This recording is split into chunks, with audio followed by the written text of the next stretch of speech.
All right, looks like our runners are off.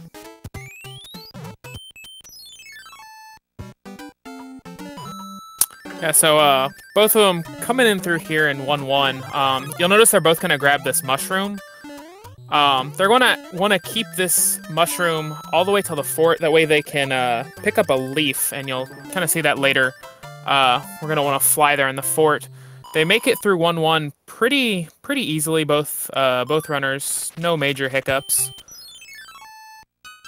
Yeah, World 1 actually does have a bit of trickiness going on. The game tries to teach you a lot of new mechanics all at once, and SMB3 has fairly short levels, so a lot of these stages are really just jammed packed with stuff as the game's trying to teach you everything. So actually making your way through these stages optimally is pretty tricky. You see Chuck did a little turn back there to get a mushroom card instead of a star card. That's actually so that they avoid getting 3 of a kind. You generally want to avoid that because it has a little bit of a longer fanfare when you get 3 of a kind. Yep. And Chuck having a little bit of trouble getting that quick leaf. Looks like Horsedad does get it and flies up. They're going to pick up this whistle. This is Warpless, so they're not going to be able to use this whistle, but it's the fastest way to clear this fort. Shout outs to the wizard.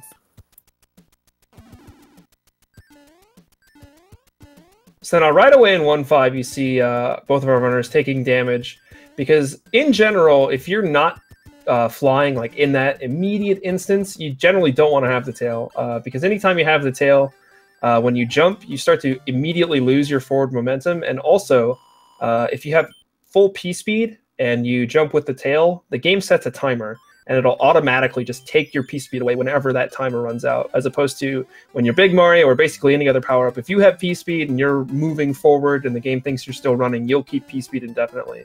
So throughout the run, you'll see the runners hopefully use just that Fire Flower Mario, the Big Mario, Small Mario, something like that. Unless they absolutely need to fly, then they'll use the tail.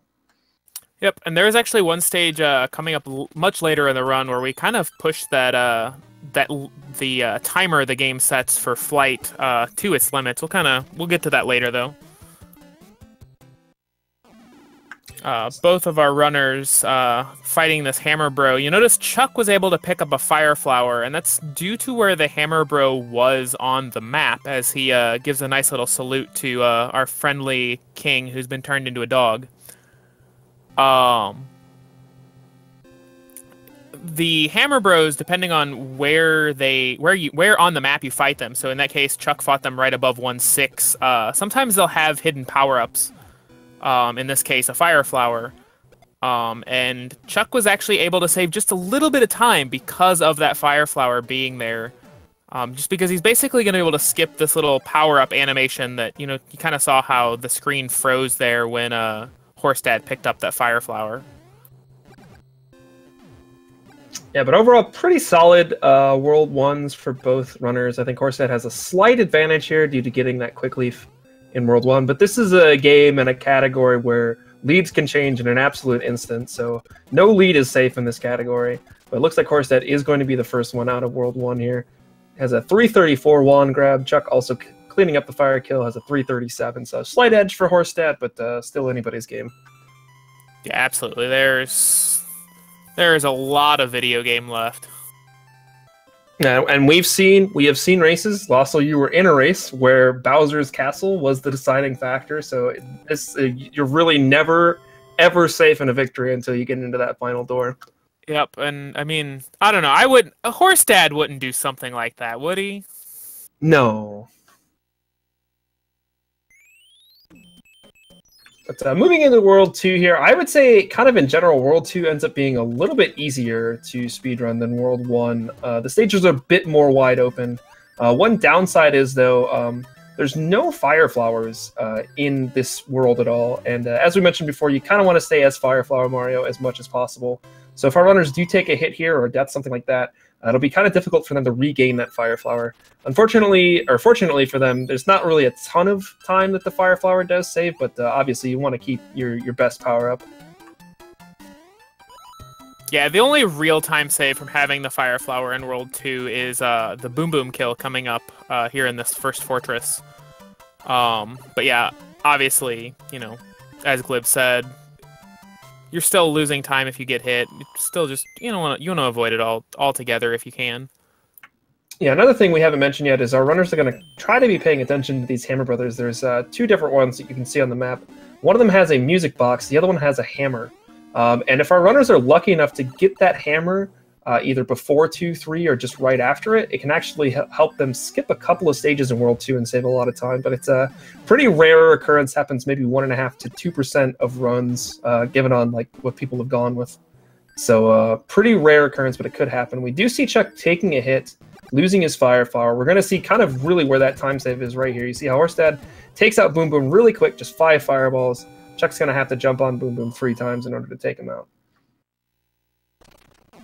Yeah, it looked like Chuck was setting up for the early P-speed and just jumped slightly too late and got hit by that dry bones. Unfortunate, but not the end of the world, as you said. That's like as we said, that's the only place that you're really going to lose time due to not having fire, and he can get it back on the airship. So both of our runners looking like they're having pretty clean 2-3s here. Controversial strat, and no one going for Red Rocket. I'm kind of curious to see what kind of like risky strats. Like these guys are really good at this game. Let's start off by saying that these guys are really good. They got to the grand finals for a reason, but like I kind of wonder how safe they're going to play it in some spots, you know, or where they're going to maybe take risks. I know both of them in their first best of 3 were at least kind of keeping track of where the other one was. So that might kind of play into it too, how they decide to tackle certain things, especially in the end game. There's a lot of options you can take. It's going to be interesting to see what they go for here. Yeah, Horsedad, in previous races, as you kind of alluded to earlier, has definitely kind of been bitten a little bit by some of the risks that he took against certain runners that shall go nameless. You mean you? Yes. So we'll see how much he kind of dials that back. Oh, Chuck. Going into 2-4, as you noticed, Horsedad went into 2-5. There is not a whole lot of difference in the 2 stages as far as time-wise, but as you can see, Chuck having a little bit of trouble. 2-4, slightly faster by about a second or so, but as you saw, much more difficult to do. Basically, what determines where they're going to go is where the Hammer Bros are. Because the difference between 2-4 and 2-5, as Horsedad puts together a fantastic pyramid. Yeah, very nice pyramid from Horsedad. Very technical and difficult stage. But as I was saying, the main difference between 2-4 and 2-5, the difference in the stages is so negligible that honestly, it comes down to where your Hammer Bros are, and giving yourself the fewest map movements to fight Hammer Bros is going to save far more time than the 1-ish second that 2-4 is faster than 2-5. Yes, we see Chuck also having a very, very good pyramid as well. 284 into the pipe for both of them. Very, very solid. But Horsedad is gaining a little bit more of a lead due to Chuck's little issues there in 2-4. Chuck is going to be able to get his Fire Flower again here. Something to note is that the fire kill on Morton is very, very pattern dependent. And the way the patterns are decided is kind of based on how long it takes you to get from the end of one stage to the pipe itself. So that little Fire Flower power-up animation that you mentioned in World 1 loss, so that is going to kind of affect Chuck's pattern here. I'm curious to see if he knows kind of how Morton's going to treat him, whereas Horsedad should have a pretty good idea of what kind of pattern he's going to get from Morton to get this fire kill. Yeah, I've said this before in races and I've been wrong, but honestly, I would not expect a fire kill from Chuck here, just because it was kind of a wonky pattern that he got there. It's a very nice fire kill there from Horsedad. Yeah. These fire kills takes 10 fireballs to kill off a Koopa Kid, and if you can do it fast enough, can save a couple of seconds over doing jumps. Yeah, looks like Chuck gave it a shot, see if he got a pattern that would work out, but deciding just to go for the jumps. Yeah, Mario 3 logic that 3 is more than 10, so loses a little bit of time on Horsedad by jumping on him instead of fire killing him, but Still not too bad. Definitely not out of the woods for Horsedad yet. There's still a lot left to go here. World 3 here, in particular, can be a huge swing point. Because, as you saw, there's that Hammer Bro all the way over there on the right. He likes to be a jerk sometimes and run off the side of the screen. And if he does that, our runners are basically going to have to take a death or skip the other bro, and neither of which are particularly optimal. Yeah, and the reason for that is there's these bridges. You'll see on the overworld here as Horsedad exits 3-1. You'll see this bridge kind of move up. And there's another bridge on the other side of the map that kind of mirrors that, so that one just went down. And if the bridges are set up correctly, you can cloud past 3-6, move all the way to 3-8, and skip most of the second half of the world, so obviously a big time save. As we see Horsedad executing a very nice 3-2 with P-Speed. That is honestly one of the most difficult strats to pull off. Horsedad does really well there. We'll see how Chuck fares in 3-2. Looks like he was unable to build that P-Speed. That P-Speed build is very, very precise. You have to really manage the meter correctly to do it. Looks like Chuck gets an unfortunate cheap hitbox and takes a hit. Oh no, Horsedad taking a death in 3-3. He had some trouble with that Koopa, was trying to readjust, and gets eaten by Boss Bass. So that's going to very much change his routing here. Yeah, so as Glib said earlier, those bridges go up and down, completing a level or dying. So yeah, that is definitely going to throw him off a little bit. I'm curious to see how he plays this out. See if he just tries to skip the star or if he's going to have to take another death. Yeah, the bro that's up top there, that's over on the corner, has a star. So if you have to skip one, that's the one you obviously want to skip. You do want to still get that hammer. That'll allow you to skip some stages. But he's kind of at the mercy of RNG right now, just to see what they do to him. Meanwhile, Chuck also moving into the fortress. So we'll see Chuck picking up a little bit of time here, as long as he can keep on at this Fire Flower, as Horsedad has to do the jump kill. But this is going to get really interesting. I'm very curious to see. I think Horsedad's probably just going to do his best to try and skip past the star, bro. He might actually be okay with the runaway here. Doesn't quite get it, but we'll see what happens here with this next movement. One thing to note, actually, if he is going to die, it is actually much faster to die on 3-4. We'll see if he decides to do that, depending on where this bro goes. So actually, yeah, if I was him, I think I would just die here. And that way he can get back to Big Mario. Yeah, he risks the runaway in that case, though. So that's the tough part. Like, he's right in that spot where that bro could run away, and that would throw him all off again. Yeah, that's gonna play it and try to skip the bro. I think whatever way the bro moves, Horsedad should be able to move past him. Yeah, because he can buffer past him. You're right. That's why Horsedad is in the finals. See, I had to think about this for a while. I think Horsedad just knew instinctively what to do here. Horsedad's gonna go fight the bro. I don't think he realizes. I don't think he realizes the bridges are where they are. Yeah, he did not want to fight that bro. So we see. So here we see that death. Everything is right, and Horsedad's just realized what happened, and he used his cloud. No. He's just got to play 3-6 here. Takes the death, but he doesn't have a cloud anymore.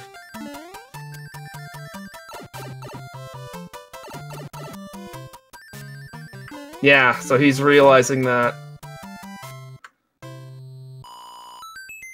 So now he's going to play 3-6. The bridges are going to be wrong, but what he could do is go into 3-7 and pick up that cloud, perhaps. This is going to be very interesting for Horsedad to see how he can recover from this.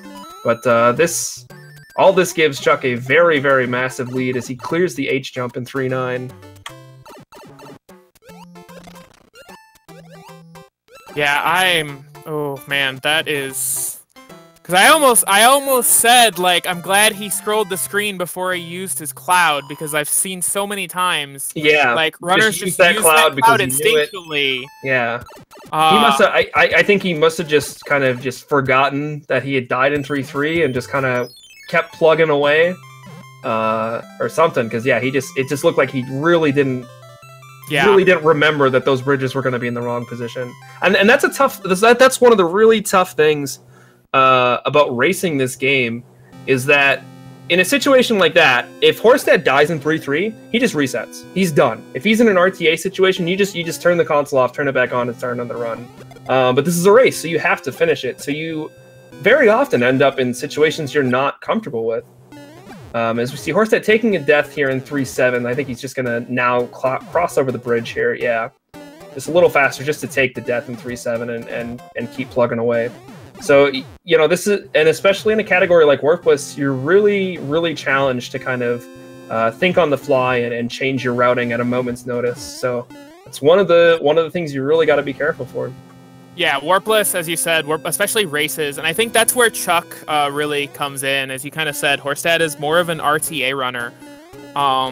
He doesn't race nearly as much, at least. I mean, I don't think anybody races. I don't think anybody races as much as Chuck. So no, that's probably Chuck not races fair. This game so like he's been around in racing this game for so many years now. As we see him moving into this Wendy kill, really nice fire kill there. Much easier to use the fire than to try and jump on her. Looks like a 1604 wand grab. So we'll kind of see what kind of lead Chuck has moving into World 4. Yeah, and keep in mind, this is a massive lead, but there's still quite a bit of game. Like, we're only 16 minutes into a 53-minute run. Like, right. There's still a lot that can go wrong. I saw somebody die on 8-1 like 7 times in a race during this tournament. So things could happen. 8-1's a really hard stage. I'm sure that runner was trying his best and just got some bad luck with some bad Koopa hitboxes and then tilted a little bit and died a couple more times. And I'm feeling really attacked right now. I'm going to be honest with you. As we move into everyone's favorite world, Giant Land, except for mine. I hate this world. It's terrible. Look at the aesthetic is great. Look at that big old Cooper. Look at him. Yeah, the aesthetic is fantastic. As far as speedrunning, this world is awful. There's some really tough strats in this world. Chuck making 4-1 look very easy. That early P-speed setup there is not trivial. And looks like he's going to go for a despawn here. He's able to despawn that Piranha Plant to get and maintain his speed, making it through just fine. That is a strat that Chuck did not know before this tournament, so kind of cool to see. Even the old dogs can learn some new tricks.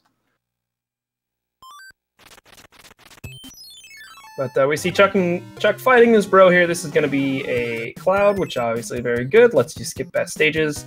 There's 2 more bros in this world. One has a star, one has a P-wing. And it kind of really changes how your routing goes between this world and World 5. As we see Horsedad wrapping up a Wendy kill. Looks like he's got a 1759 wand grab, so almost a 2-minute lead for Chuck as he moves into 4-3. One of the most fun stages in this game to run. This game really challenges you to do a whole bunch of different tricks, and it looks really slick when it all works together. Very nice 4-3 there from Chuck. Such a great stage. Yeah, that was, and I know I'm not the only one that has said this, but that was probably the first stage that when I learned that stage, I really felt like a Mario 3 speedrunner. Like, I really felt like I was speedrunning this game when I learned that stage. The first time I did that stage correctly, I think I just practiced doing that stage correctly for another hour because it was so much fun. We did do a poll to see what was a lot of people's favorite stages between all the runners that we had in the tournament, and a lot of people named 4-3 as either their favorite or one of their favorite stages. Horsedad with an incredible 4-1 P-speed strat there. Very nice, much more difficult than the one that Chuck did, and saves not nearly as much time compared to the difficulty. Alright, so we see Chuck using the music box here. So to kind of get back to those Hammer Bros I mentioned, there's a star and a music box, or a star and a P-wing here in this world, and at the beginning of World 5, there's a star and a P-wing, and between those 4 bros, you want to try and end up with just 1 P-wing. So either here or in World 5, you'll see the runners use the music box to skip past 2 of them, and then hopefully kind of press their luck in the other world in order to get that 1 P-wing they need. See Chuck pulling off the 4F2 early P-speed, very cool strat. Keeps it all the way up, very nice.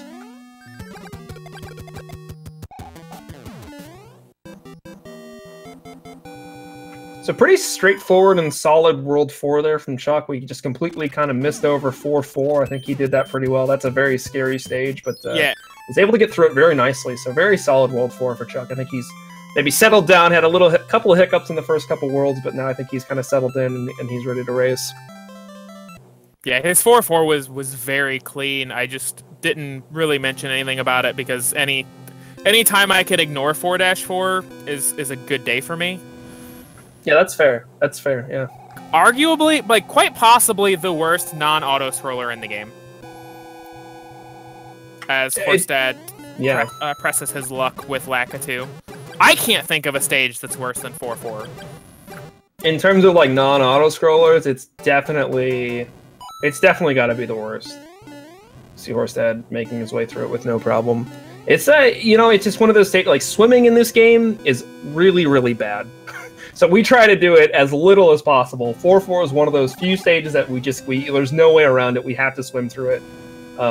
So it's just something you have to deal with. We see Horsedad also using his music box on the World 4 bros. So both of our runners are going to press their luck in World 5.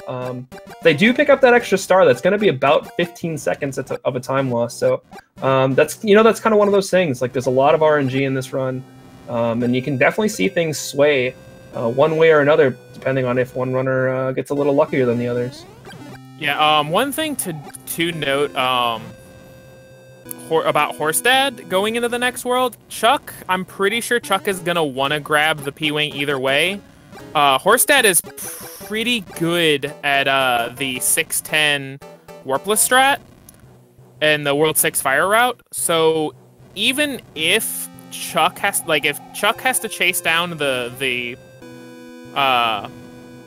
P-Wing bro, and Horsedad, even if he skips that one, he can still potentially make a little bit of time up there as well. Right. So, I kind of have a feeling, I know Chuck is pretty comfortable with the 6-9 wall jump as well, and I think we've seen the 6-10 fire route from him as well. So I'm kind of guessing if either of our runners does not get that P-Wing, they're not going to really go chasing for it. They're just going to take what fair enough. So we see Chuck with a 22-15 wand grab in the World 4 airship.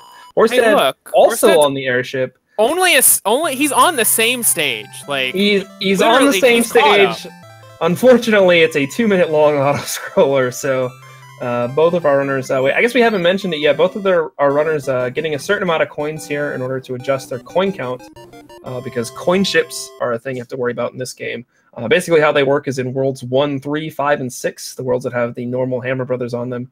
If your coin count is a multiple of 11, and the tens of your score is that same number, it'll turn one of those bros into a coin ship, which is a long auto scroller you don't want to play in a speed run. So throughout different points throughout the run, especially the World 4 airship, you'll see the runners getting an extra coin, maybe hitting a block or something, just doing something to kind of avoid that danger. It's one of those things that if you're a seasoned veteran of the game, usually isn't an issue, but that 1 second you just take your eye off of it, all of a sudden it can really screw you over. Well, I mean, in their last best of 3, since this is the since Horsedad did win the first best of 3 to push us to this this best of 3, game 1 was basically decided because Chuck got a coin chip. So even like veteran runners still can just, it can still happen. Yeah, Karua, the former world record holder, his PB second best time ever in World 6, he got very close to a coin chip, had to make a last second kind of adjustment in order to avoid it. So it happens to everybody. I mean, we've seen multiple coin chips during this tournament. Oh yeah, so it's just something you gotta watch out for. And that's definitely another reason. Very nice fire kill there from Horsedad. Yeah, 148. It's really solid. Looks like a 24.06 wand grab. But yeah, as I was saying, like, that is one thing. Like, the Chuck has a pretty sizable lead right now, but if he gets a coin chip, Horsedad's right back in it. Like, there's still so much that can go wrong. Yeah. This is like we said at the very top of this race. The run is not over until you're in that door. So you can't really ever take your foot off the pedal in this game. I didn't see which bro Chuck got there. It must have been the P-Wing, because he just skipped the other one, so... Yeah, either that or he's just going to be completely comfortable with changing up his World 6 route. Oh, we see Horsedad doing that turn back a little too early. Doesn't get that fireball into that nipper and loses his fire. Going to be interesting to see how he gets that back as we see Chuck making his way through tower. This is one of the most difficult stages to maintain your P-speed through, and Chuck's doing a really great job. Yeah, and he made that look incredibly easy. Yeah, loses it in that last room, but that's really like if you get to that last room with P-speed, you're pretty happy with how your tower went. We see Chuck making sure he grabs just one coin there to stay off of that multiple of 11. Very smart. And yeah, as you said, Horsedad gonna be without fire. He's probably gonna be without fire until I would say 5-7. That's the earliest fire flower that's on the way. He could have grabbed one there in 5-2, but it's super out of the way. And ooh, Chuck. Okay, his score's fine. That Lakitu only gets one coin. Normally you get normally you get 2 coins there from that Lakitu, so Chuck was kind of counting on that. But yeah, his score is okay. He's gonna get some coins here in 5-5, so he'll be fine. I think he hit that block with the tail, hoping it was an extra coin to kind of reset his coin count to where he wanted it. Yep, but, today Chuck learned that's a tail. Yeah, there you go. We all learned something today.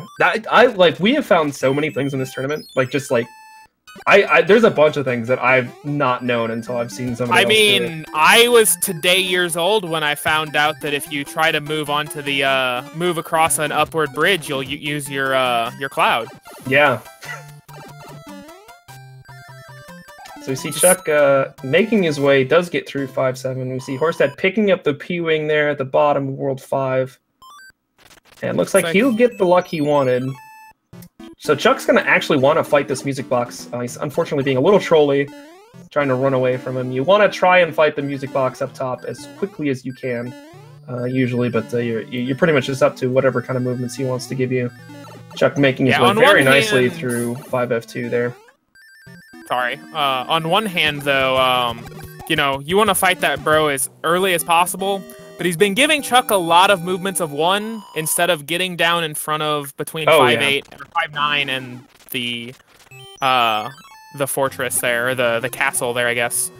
And he's even kind enough to come down and just hand it over to Chuck. So yeah, that bro is the cause of so much stress, and just like you get so mad at that bro whenever he's being inconsiderate, I guess is maybe the best word for it. Yeah, no, that bro is the bane of 100% runners. Oh yeah, for sure. I watched Elo the other day just lose like 10 seconds on what should have been like basically a gold World 5, just because that bro is, no mistakes, just 10 seconds gone. We see Chuck at 99 coins. This is actually really interesting. The first level you go through in World 6 is a pipe, which does cause the check for whether or not you get a coin ship to happen. Chuck's score can't possibly get to a 9 in the 10s digit, so he's okay, but a little creepy here, as we see Horsedad also at 11 coins. Both of our runners playing it fast, playing it loose. Fortunately, Horsedad had a hammer bro right there, so he could readjust his score if needed. But yeah, still a little spoopy. Even if your score is okay, you still hate to look down and see a multiple of 11 in your coin count. Yeah, it's definitely the easiest thing to adjust is your coin count. So when that's off, it's much scarier. We see Horsedad getting up to that 13. He should be just fine. Both our owners having pretty okay World 5s. Horsedad had a little bit of a hiccup losing his fire there in 5-1, but overall going okay for both. It looks like Chuck's pretty much going to be maintaining this about 2-minute lead as they move into World 6.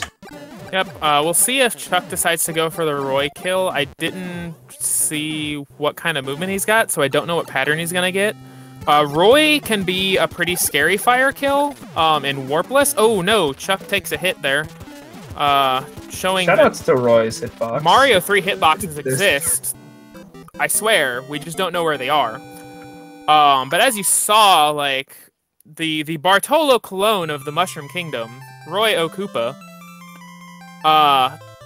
slams the ground when he lands, and if Mario is actually on the ground there, he'll get stunned.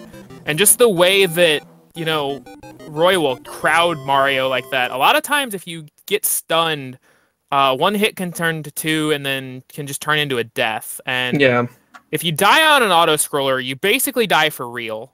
I mean, that would have set the race pretty much even again. It might have even given Horsedad a lead, depending on where the ship would have ended up. Like, that would have been a very, very costly death.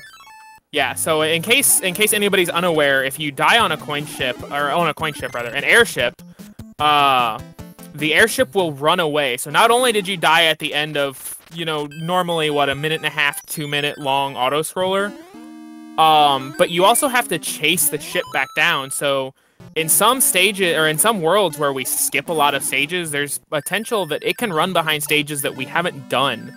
So you're going to have to complete extra stages just to get to it. So, yeah, we see Chuck picked up the tail there just to use it for that damage boost across the spikes. Really risky there to just jump straight back onto the platform and over. But he's going to take the star all the way to Boom Boom, and hi, Boom Boom. Bye, Boom Boom. It's a one-hit KO in the upside-down orb, just for fun, and he's cleared 6F1. Yeah, are you? I believe you know why the orb spawns upside down. It has something to do with like killing him so fast that his HP like underflows or something. Boom Boom HP is very programmed, like a lot of other things in this game. So killing him that quickly, actually, you skip past the normal HP check to spawn a regular orb and just spawn the upside down orb instead. As we see a 31-26 wand grab for Horsedad. So right about a 2-minute lead still here for Chuck as he's moving into 6-5. The first of the kind of puzzle stages of the game. So this stage wants you to get a tail and fly all the way up to the exit pipe. So this is a very good stage to use our first P-Wing. As we see Chuck actually doing some very precise movements to despawn one of the nippers up at the top and fly all the way through. Very nicely done there. Yeah, that's pretty tight. And if you make a mistake there, you're gonna lose a lot of time, because a lot of times if you make a mistake there, you lose your tail. So you have to backtrack and get a new tail, and it's obviously you pick up a tail and it's not going to be a P-Wing anymore. So you got to do it the old-fashioned way, as it were. So Chuck able to pick up just the cloud. He's skipping past this other bro, which is a star. So he's got some pretty good luck here in World 6, and he's moving through 6F2.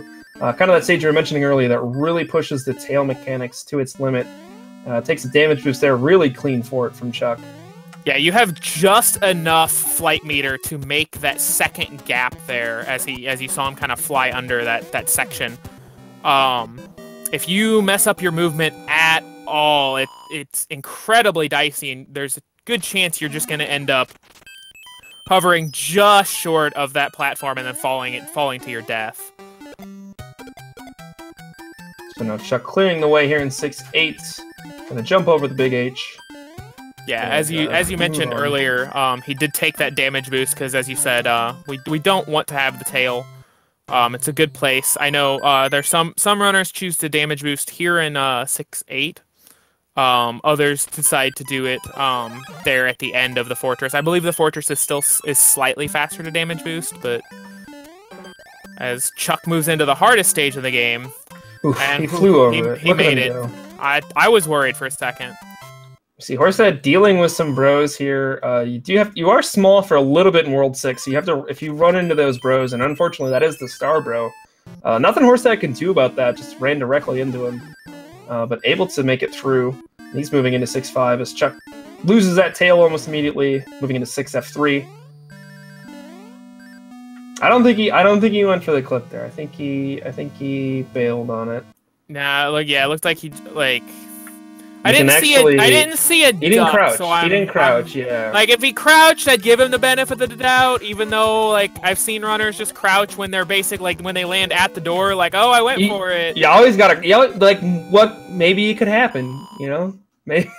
Maybe you just clip into it. You can actually clip into that floor and skip past that kind of middle room. Saves a few seconds, but sub-pixel dependent, which is very, very hard to do, so. Yeah, shout-outs not something you see too often. Alright, so Chuck moving on to the World 6 airship. Pretty clean World 6. Got decent luck. Really the only mistake, or only really difference, was that 6F1, and that was basically due to having to pick up the tail from losing it on Roy. Yeah. But, overall, really good World 6 there from Chuck. Yeah, I think he played that World 6 about as well as he could have given his situation. As we move into another auto scroller. And oh no! Chuck, oh! Chuck! Ah, he's fine. I wasn't scared. You sounded a little scared, I'm gonna be honest. Not at all. See if he gets the most important clip in the game. He does not. Oh, does not. Yeah, if you can actually clip up to the top route there, and you don't have to play the video game for 15 seconds. It just plays itself. Yeah, it's super nice. The run looking a little shaky now that Chuck missed that clip. I'm not sure. I mean, he's coming up on Lemmy. Sometimes you see Lemmy shaking for no reason, and if Lemmy shakes, that's blessing the run. So we'll see if Chuck gets the Lemmy shakes to bless the run. As Horsedad flies his way over 6-9.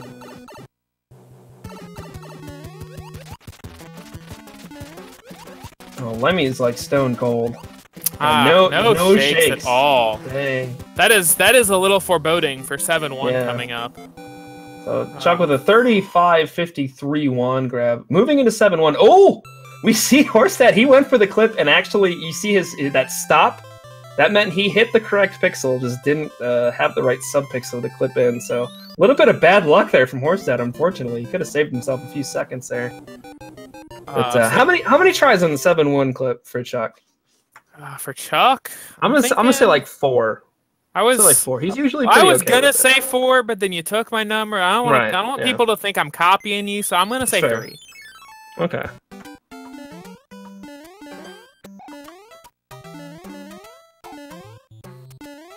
And it is 3. Look at that. See, I was looking out for you. I knew you were gonna say 4. I didn't want you to be wrong. I wanted you to look smart for everybody. So I took 4 for you, so you could have 3. I appreciate it. I'm looking out for you, man. You're a good guy. I don't care what they say about you, Glib. This is what you got to do. Alright, so Chuck, using a star here in 7-2, actually going to be precisely building up his P meter, and using this star to just kind of get past that one Piranha Plant, cross over that gap with P Seed, saving himself quite a bit of time. Actually despawns the Cheeky Plant. Very nice 7-2 there. Yeah, that stage has killed more runs of mine than I care to admit. It's a tough stage. You have to be really, really careful with your P meter at the beginning of 7-2, because if you don't cross over that big gap, you have to kind of hit a bunch of invisible note blocks to make yourself a bridge, and then you have to go down through a few pipes, and it's really, really a pain in the butt to have to go through that stage without the P speed. So you save quite a bit of time by going that route. Yeah, absolutely. It is a nightmare if you ever lose your P speed, or as I've seen happen to people, as we get Lemmy shakes. I see them Lemmy shakes on Horsedad's side. He is just shaking like crazy over there. I have seen people clip into the pipe though, right before where you're supposed to jump that bridge. Yeah, like it's not fun. As Chuck made it through 7-3, not a whole lot to say there. Really easy stage. Nobody ever dies on that one. Yeah, nobody's ever died in that stage. Not on like a big marathon relay. Yeah, it was fine. I hear some guy that created just a very popular video game donated a lot of money at that point. So like nobody noticed. I could have never said that I died on 7-3 in a relay, and nobody would have known. As we see Chuck losing his P-wing there, but not a big deal. He's going to P-wing in the next stage 7-6. So he'll be okay here. Horsedad moving into 7-1. See how many tries it takes him to get this clip. Karua must not be here. Horsedad did not get the macaroni and cheese. Yeah, I mean, is this the first time in the tournament that Horsedad has not gotten mac and cheese? I mean, of all the times for him to not get it, I feel like this is probably the race. He's already down by a couple minutes. He does get in. Maybe his like 8th or 9th try. I wasn't counting. Counting's too hard. See Chuck flying over 7-6, nice and easy. Moving into 7-8 without a star. This is kind of a semi-newer strat that people have been going for. Traditionally, you'd use a star at the beginning of this world, but a lot of people opting to avoid it and just taking a damage boost in order to get through the stage. I feel like 7-8 is like the Mario Maker level of SMB3. Like, it's just mad enemy spam. What a... Wow. Those moves from Chuck. I don't know if you saw that, but that was some I caught the fancy very end footwork. of it because shoutouts to my internet. Chuck showing some very fancy footwork. Moves clouds past 7-9, goes into 7F2, so it's kind of a big decision time for our runners. You have one more cloud in your inventory when you get to this point in the run, and you kind of get to decide, do I want to cloud past 7-9, do I want to cloud past 7F2, or do I want to save it and cloud past 8F? And each of the routes have their own pros and cons. This is one of the faster routes, but it does have the extra risk. If Chuck were to take a death here in 7F2, he would have to go back, play 7-9, and then go through 7F2 again. So it looks like he's going to clean up 7F2 nice and easy. Yeah, very clean after taking what was most likely an unintended damage boost there at the very start of that stage. Yeah, you want to try and hop over that boo, but it's very, very, very close. You have to jump from the very edge of that pipe to clear it. So when you take that hit, you kind of got to go into a little bit of panic mode, but Chuck kept his cool and got through. As we see Horsedad moving into 7F1.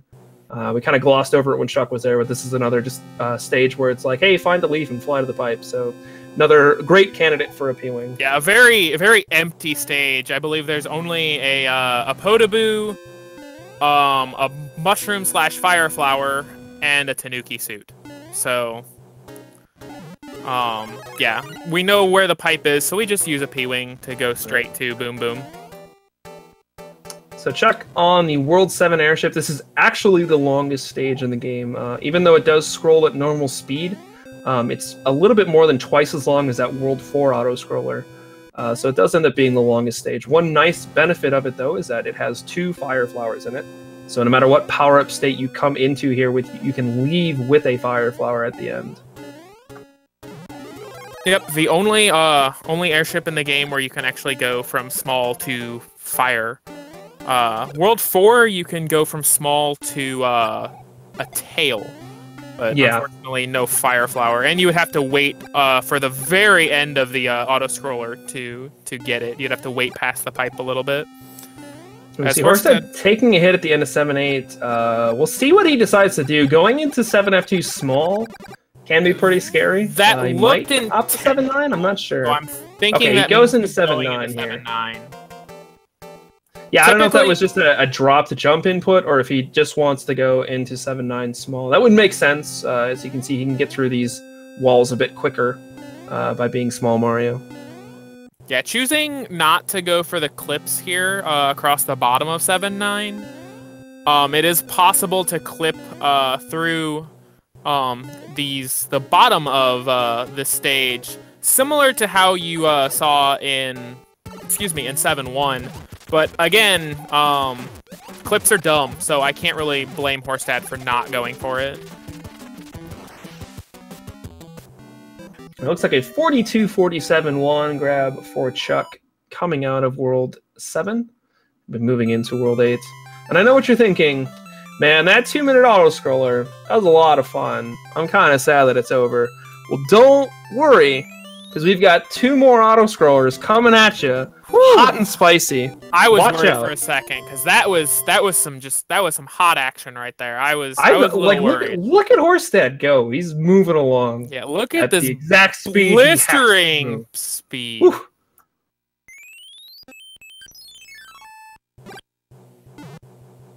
But yeah, not too much to say about these next 2 auto scrollers. There is a slight bit of lag reduction here in the tanks and a bit of luck that could happen, but otherwise pretty much the next like 5 minutes of the run once you get to the World 7 airship are going to play out exactly the same as they always do. So yeah, this seems like a good a time as any. Glib, I am told that there is a little game that we're going to be playing here in chat coming up. Whoa, chat games? I like chat games. What is it? Tell me about it.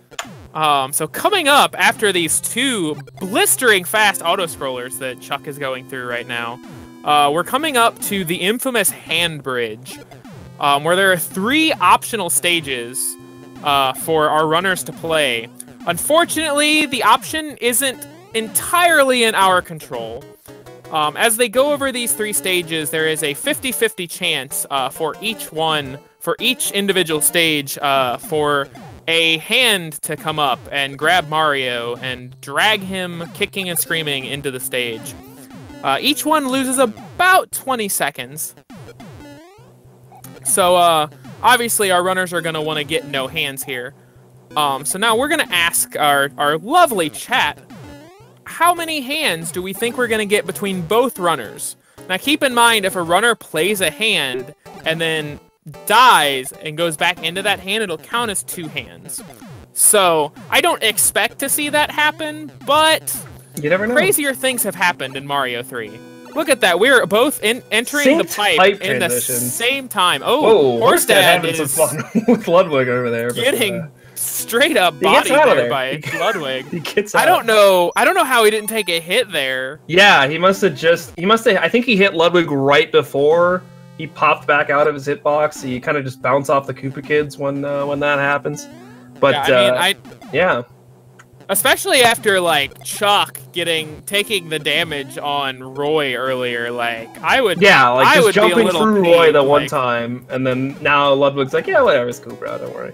I was thinking about this as you were describing it, like if I were these runners, how many hands would I want to get? I feel like both runners would almost like it's obviously superstition. One run has no bearing on the other, but like I feel like if I'm both runners, I feel like I'd want to get that 3 hands out of the way right here, Like, Chuck's got enough of a lead where he'd still be ahead, even if he got all 3 and Horsedad didn't get any.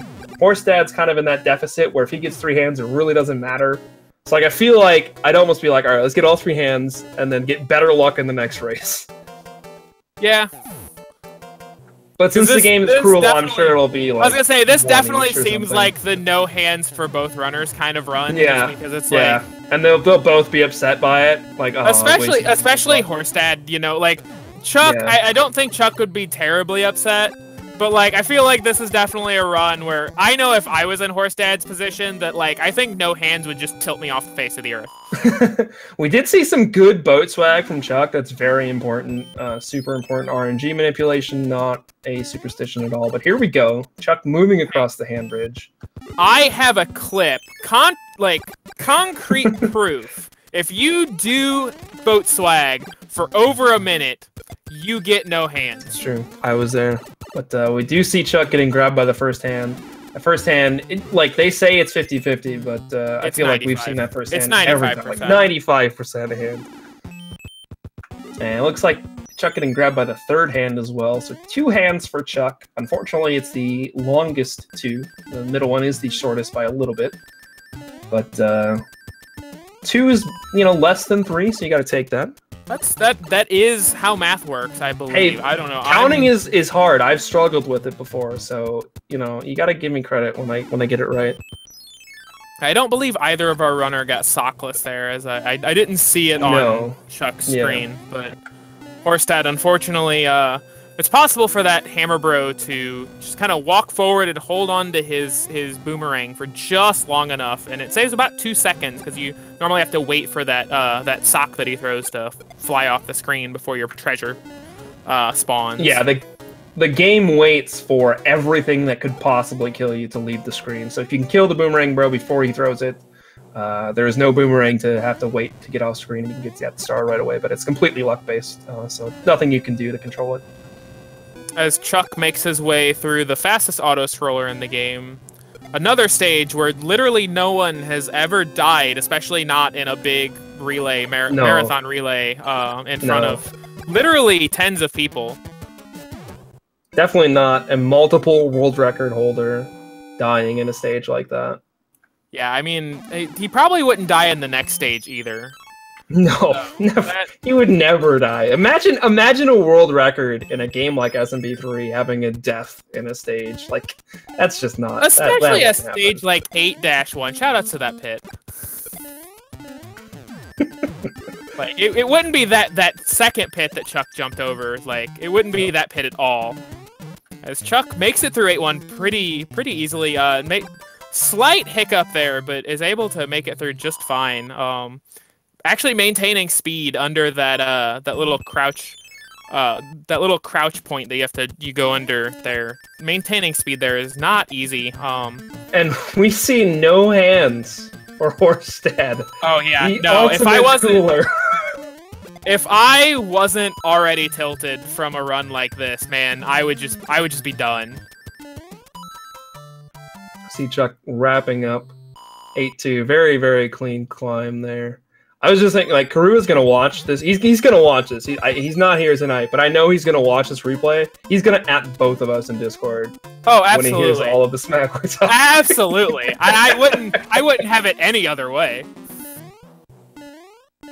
But Chuck moving his way through 8 Fortress. This is the last place in the game where you can get a Fire Flower, and very important that you keep that Fire Flower to the end of the game, as it allows for a much faster Bowser kill.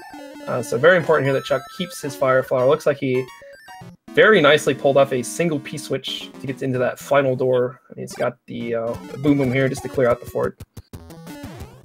Yep, and coming up with the easiest stage in the game right afterwards. So I understand that there's a strat for this stage, and I don't think either runner's I'm not even gonna mention it because neither runner goes for it. They're not even gonna. Nope, I'm not even gonna mention it. I gotta say though, the closest guess from a sub or supporter was 7. Y'all are mean, man. That's cruel. And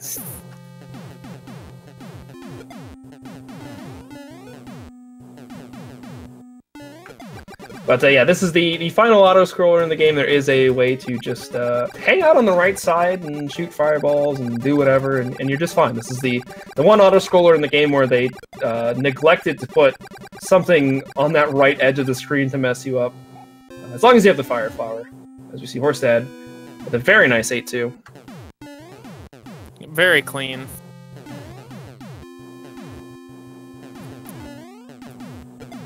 So are we expecting a clip here from Chuck coming into? Is he gonna get the first clip? I guess is the question here in Bowser's Castle. Let's see. He had what, 3rd try? I'm gonna say yes. I believe in Chuck for this one. I mean, it is like the freest 2 seconds ever, so I don't see.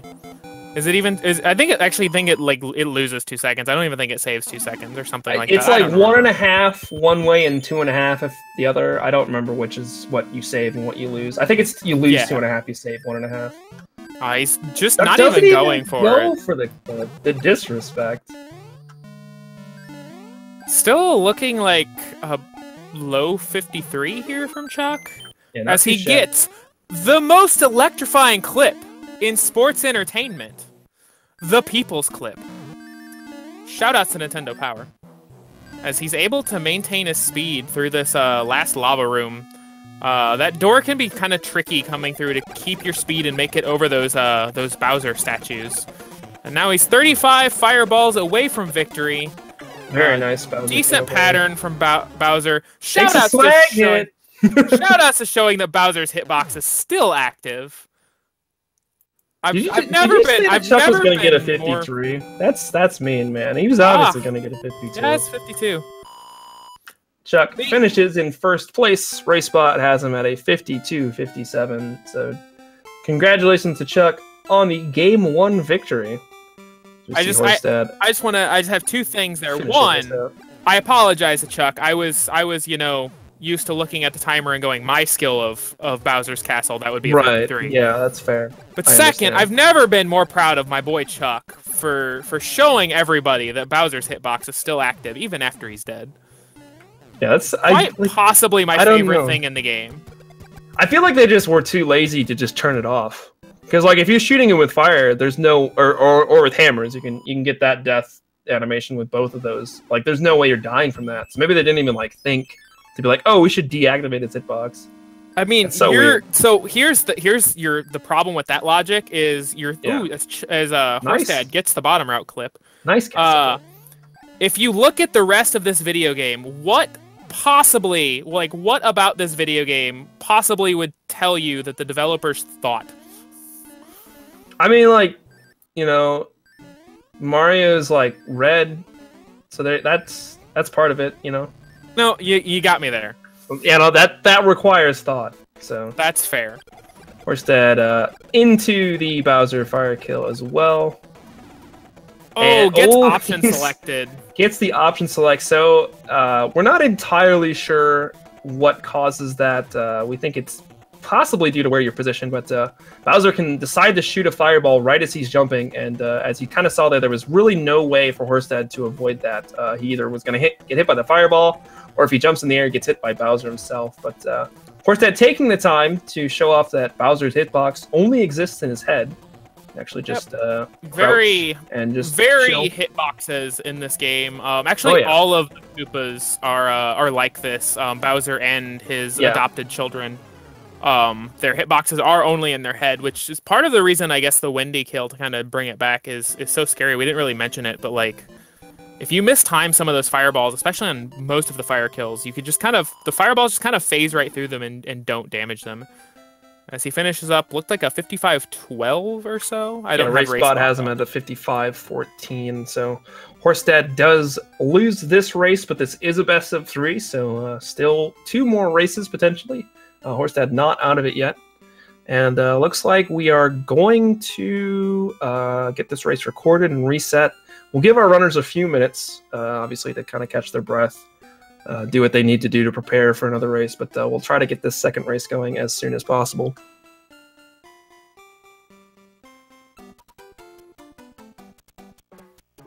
Absolutely, great, a good race on both parts. A 55 with what happened to Horsedad is pretty incredible, actually.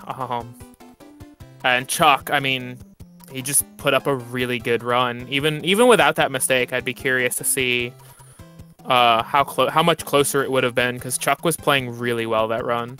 Yeah, I mean, I think it was a slight lead for Horsedad going into World 3, and he was almost down by 2 minutes at about the end. And that was about, Chuck won by a little bit more than 2 minutes. So, I think other than that, I mean, like, obviously it's a big mistake, but other than that, I feel like they played pretty close to each other, other than that World 3. Yeah, absolutely. We should be in for hopefully Horsedad can settle the nerves, put that run behind him, and we can get another 2 really good races coming in here. Yeah, listen, like, we're completely unbiased commentators, and I love Chuck and Horsedad both. They're both my boys. They're great, but I want to see Game 3.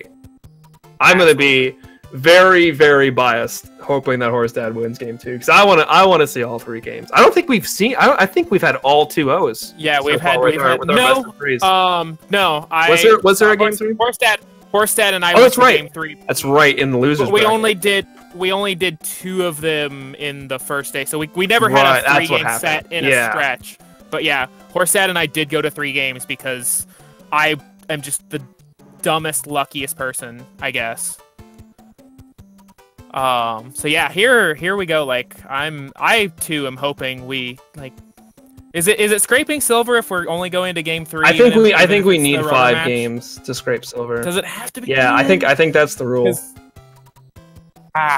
Man, I'm always a fan of scraping silver. I think with these 2 runners, I think we could make an exception just this once. Yeah, I guess we haven't taken the time really to discuss these 2 runners and kind of their paths to this grand finals. Chuck went through basically just a tear in the winners bracket, didn't drop a single game, just took down anybody that stood in his way. Horsedad actually did take a loss to you. It's kind of one of those things we mentioned, a bit of a mishap in Bowser's Castle. He had the win almost locked up, but as you said, you gotta finish out the run. So he had some troubles in Bowser's Castle. You were able to overtake him and take the win in winners bracket. But then he just started ripping off wins in the losers bracket, faced off against you again, and got his revenge. And now he's made his way here, and he took the first best of 3 2-0 to kind of reset the bracket. And so now we're in this final grand finals. This is the last. This is everything. There's no more races after this. We promise. I still blame the fact that I didn't get the Sunday sequence break in games 2 or 3. For me dropping that set to Horsedad. Every race I got the Sunday sequence break in was a victory. So that's concrete proof. You cannot change my mind.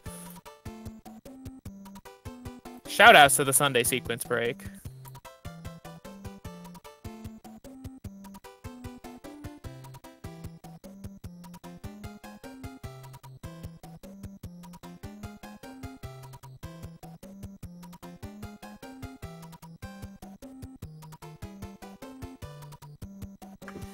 So yeah, our runner's still taking a little bit of break. We're going to let them ready up at whenever they're good to go. We are going to try to keep on schedule as best as we can, but luckily these guys can finish it up well under an hour. So we're pretty much right on time for game 2.